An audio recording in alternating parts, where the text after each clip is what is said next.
Good evening, I'm Vishwajeet and you are watching United News. The headlines are: the AAP claims that Arvind Kejriwal was attacked during a Padyatra in Delhi, while the BJP has responded to these allegations, escalating tensions between the two parties.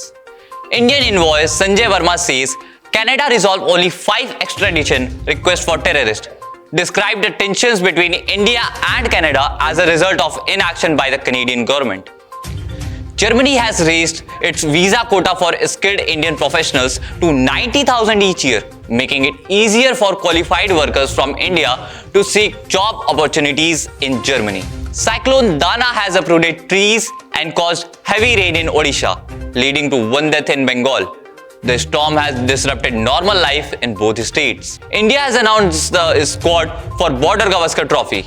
Abhimanyu Easwaran and Harshit Rana got their maiden call-up. Google celebrated late singer KK's debut anniversary by dedicating a doodle. Now news in detail.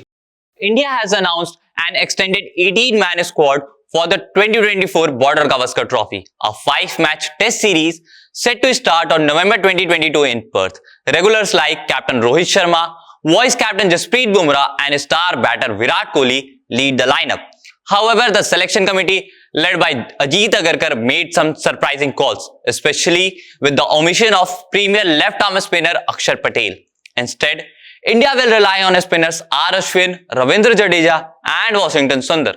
Sundar recently impressed with a 7-wicket haul in the first innings of the Pune Test against New Zealand. There are some exciting inclusions as well. Harshit Rana, the Kolkata Knight Riders pacer, earned his first test call-up after a promising IPL season. And opener Abhimanyu Easwaran also receives his maiden test call-up, following consistent performances including 4 test centuries in his last 4 first-class games. Prasidh Krishna returns to the squad to strengthen the pace attack, and emerging all-rounder Nitish Kumar Reddy has been named as a reserve. India is aiming to be well prepared for its long and challenging series, seeking to retain Border-Gavaskar Trophy with a balanced mix of experience and fresh talent. That's all for today. Keep watching United News.